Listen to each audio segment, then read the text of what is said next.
നടക്കൂടാ. നോക്കണ്ട, ശത്രുവായിട്ടാണ് കൂട്ടുപിടിച്ചേക്കണം. നമ്പാൻ പറ്റൂല. ഒന്നും മിണ്ടായിരിക്കടാ. ആരെയും കേട്ടാ പിന്നെ അത് മതി, തീർന്നു എല്ലാം. നമ്പിയേ പറ്റൂ. ഇവിടുന്ന് പുറത്ത് ചാടാൻ എളുപ്പമാ, പക്ഷെ പുറത്തിറങ്ങി കഴിഞ്ഞാൽ അവനില്ലാതെ പറ്റില്ല. ഇങ്ങനെ സ്ഥിരമായിട്ട് കിട്ടുന്ന 8ന്റെ പണിയിൽ നിന്ന് എങ്ങനെ രക്ഷപ്പെടുമെന്ന് ചിന്തിക്കുന്ന സമയത്താ ഞങ്ങൾക്ക് ആ പിടിവള്ളി കിട്ടിയത്. എൻ്റെ മനസ്സിലും അങ്ങനെ ഒരു ലഡ്ഡു പൊട്ടി. നിങ്ങൾ ഈ ഹോം വിട്ട് പുറത്തെവിടെയെങ്കിലും പോയിട്ടുണ്ടാ? ആ, ജുവനൈൽ ഫെസ്റ്റിന് തൃശ്ശൂരിലേക്ക്. തൃശ്ശൂർക്കാ? എന്ത് വെറുതെ ബസ്സിൽ അങ്ങോട്ടും പോയി ബസ്സിൽ ഇങ്ങോട്ടും വന്ന് ഞാനൊരു കോപ്പം കണ്ടില്ല. ബസ് അതൊരു ഓടുന്ന മതിലല്ലായിരുന്നോ? നിങ്ങൾ ടി വിയിൽ കാണുന്ന പോലെ നല്ല പുറത്ത് അതൊരു വേറെ ലോകം കെട്ടിയേ. അങ്ങോട്ട് ഇറങ്ങി കളിക്കണം, എന്നാ പച്ച പിടിക്കും.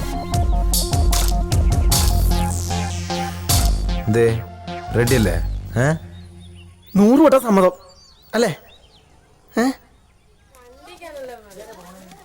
ഡാ പറഞ്ഞല്ലോ, ഓക്കെ അല്ലേ?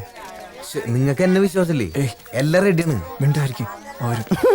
എന്താണത് 10 ഇലക്കെട്ടത്തിന്റെ പെട്ടിക്കട വെച്ചേക്കണ പോലെ? അപ്പങ്ങൾ പിന്നെയും കമ്പനി ആയി. പിന്നെ കമ്പനിയുടെ ഉദ്ഘാടനം കഴിഞ്ഞ് വന്ന വഴിയാണ്. മോന് ലഡ്ഡു വേണം ആ ഉദ്ഘാടനത്തിന്റെ? നീ ഇവിടെ വന്നി പിന്നെ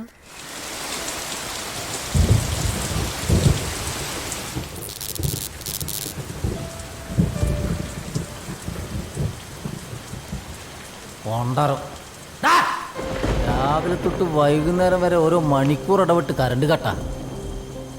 പിന്നെ എവിടെയാ വിളിച്ചിട്ടുണ്ടാവുക? വേനൽക്കാലത്താണെങ്കിൽ ഡാമിൽ വെള്ളമില്ല എന്നുള്ള പരാതിയാ. ഉള്ള വെള്ളമാണെങ്കിൽ തുറന്നിട്ട് വേസ്റ്റ് ആക്കുകയും ചെയ്തു. ഇതൊക്കെ മനുഷ്യനെ മെനക്കെടുത്താന്നല്ലാണ്ട് എന്താ പറയാ? അല്ല പിന്നെ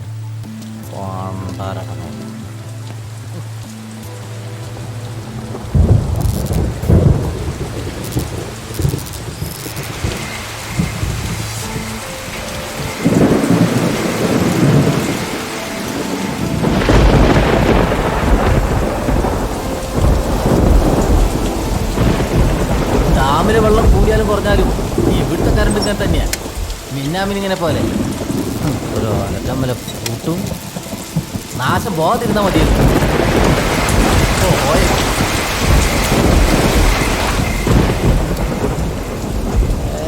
ഇതൊക്കെ ആരോട് പറയാനാ? കംപ്ലൈന്റ് ഒരു കാര്യത്തിൽ ആരോടും പറയാൻ പറ്റും. ഇനി ഇങ്ങോട്ടൊന്നും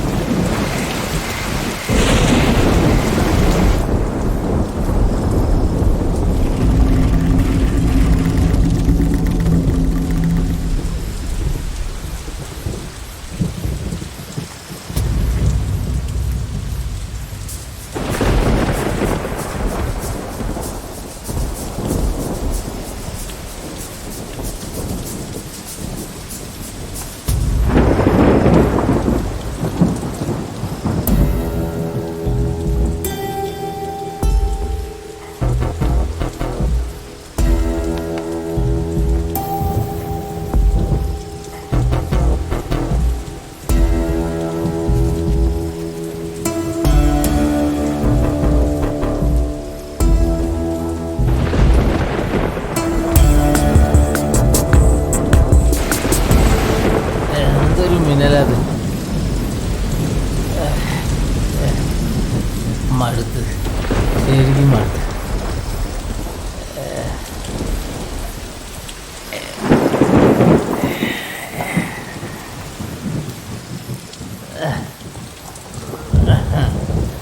നീ ഭാഗ്യവാന, ശരിക്കും ഭാഗ്യവാന.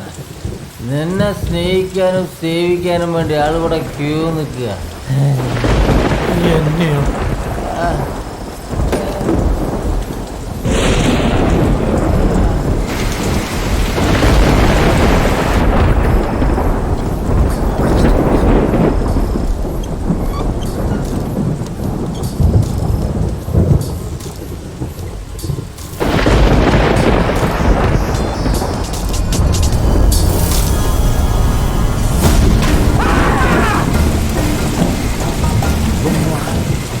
അയാൾ വടിയായിട്ടുണ്ടാവും. ഒന്നും മിണ്ടാതിരുന്ന കൊച്ചൊന്നുമില്ലല്ലോ, കാണാൻ പറ്റുന്നില്ല. എന്താ വെച്ചാപ്പാണെങ്കിലേ കുഴപ്പമില്ലായിരുന്നു. ഉണ്ടായോ?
അങ്ങനെ ആ വലിയ മതിലിൻ്റെ അകത്തുനിന്ന് ഞങ്ങൾ പുറത്തെത്തി.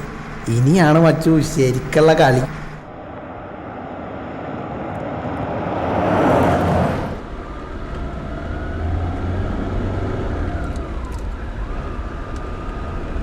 ബോർഡർ കിടക്കണ ഇനി കുറെ ഓടണം. ഇത്ര കഷ്ടപ്പെട്ടുമാരെ കൊണ്ട് പോയിട്ട് നമുക്ക് ഈ തലവേദന മാറ്റാൻ പറ്റുമോ സാറേ? പോലീസുകാർക്ക് തലവേദന തീർന്നിട്ടൊരു നേരം ഉണ്ടാവും. ഒന്ന് തീരുമ്പോൾ മറ്റൊന്ന്. പിള്ളേരാകുമ്പോൾ ഇത്തിരി പണി കൂടും. ഒന്നും ഉള്ളണവരുന്നില്ലടോ. ഞാനതങ്ങോട്ട് പറയാൻ തുടങ്ങുമായിരുന്നു സാറേ. ഇവിടെ എടുത്ത് ഇവിടെ.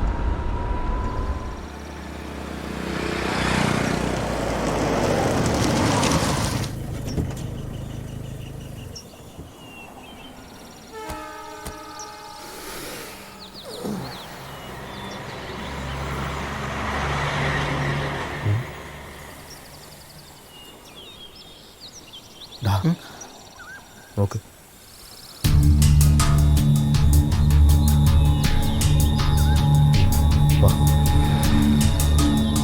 എന്തേ ഒന്ന് മൂത്രമൊഴിക്കണോടാ?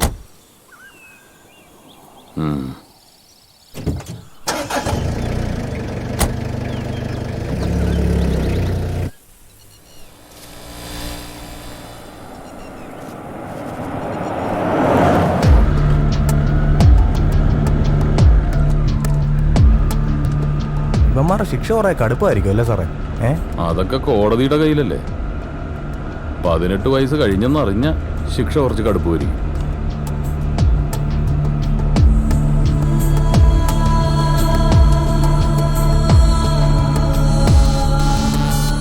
ആർക്കും വേണ്ടാത്ത കുറെ ജന്മങ്ങൾ.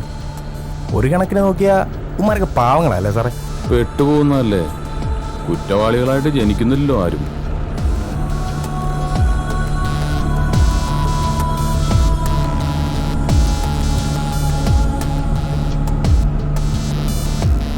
കേസിന്റെ പിന്നാലെ തന്നെ. ഊണുറക്കമൊക്കെ അങ്ങനെ തന്നെ. ചില തുമ്പുകളൊക്കെ കിട്ടിയിട്ടുണ്ട്. മീശ മുളയ്ക്കാത്ത 2-3 പിള്ളേര്. ഒക്കെ പരൽമീനുകളാ. കിടന്ന് പൊളയ്ക്കുന്നത് കൊമ്പൻ സ്രാവുകളല്ലേ. അവറ്റെ പിടിക്കാൻ എളുപ്പമല്ലോ. എന്തിനും ഏതിനും നിനക്ക് പറയാനുണ്ടാവും ഒരു ജുവനൽ ജസ്റ്റിസ്. കട്ടതും മൂട്ടിച്ചതൊന്നും അല്ല കുറ്റം. കൊലയാ, കൊലപാതകം. സോഷ്യൽ വർക്ക് തൊഴിലാക്കിയ തനിക്കുന്നത് മനസ്സിലാവില്ല. ഒരു പോലീസുകാരൻ്റെ ചിന്തയിൽ ഈ വക സെന്റിമെന്റ്സ് ഒന്നും വന്നുകൂടാ. അവരെൻ്റെ ഒന്ന് കിട്ടട്ടെ. എടോ, ഒരു ഫോൺ ചെയ്യുമ്പോഴെങ്കിലും തൻ്റെ ഈ ബുജി വർത്താനം നിർത്തിക്കൂടെ? വല്ലാതെ അങ്ങ് ഫോർമലാവും, ചിലപ്പോൾ ഒഫീഷ്യലും. ഞാൻ വിളിക്കാതെ തന്നെ. ഒരു തുമ്പായില്ലല്ലേ? കാണാതായത് കൊച്ചുകുട്ടികളൊന്നുമല്ലോ. വല്ല വിനോദയാത്രയ്ക്ക് പോയതായിരിക്കും. ഓക്കെ, നിങ്ങൾ തമാശ കളി. ദിവസം 3 കഴിഞ്ഞു. കാണാതായത് ചില്ലറക്കാരല്ല. ഒന്ന് ഭരണകക്ഷി MLA PA, രണ്ടാമൻ അറിയപ്പെടുന്ന വ്യവസായി. മൂപ്പര് നമ്മുടെ പാർട്ടി മെമ്പറാണ്, നിങ്ങൾക്ക് അറിയാലോ. പ്രഷർ മോളിയുന്നുണ്ട്. ഞങ്ങൾ അന്വേഷിക്കുന്നുണ്ട്. കാര്യമായിട്ട് തന്നെ. കണ്ടെത്താന്നേ. ധൈര്യമായിട്ട് ചെല്ല്. അറിയാഞ്ഞിട്ടല്ല സാറേ, നമ്മളെ മണ്ഡലത്തിൽ ഒരു പ്രശ്നമാകുമ്പോ നിങ്ങൾക്കറിയാലോ. ഒരു മിനിറ്റ് സാർ. ഇതുവരെ തുമ്പൊന്നും കിട്ടിയിട്ടില്ല. അന്വേഷിക്കുന്നുണ്ട് സാർ.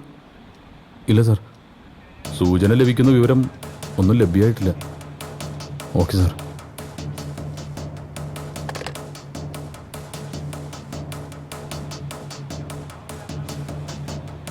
MLA വിളിച്ചിരുന്നു. സാറിന് മൊബൈലും കിട്ടുന്നില്ലെന്ന് പറഞ്ഞു.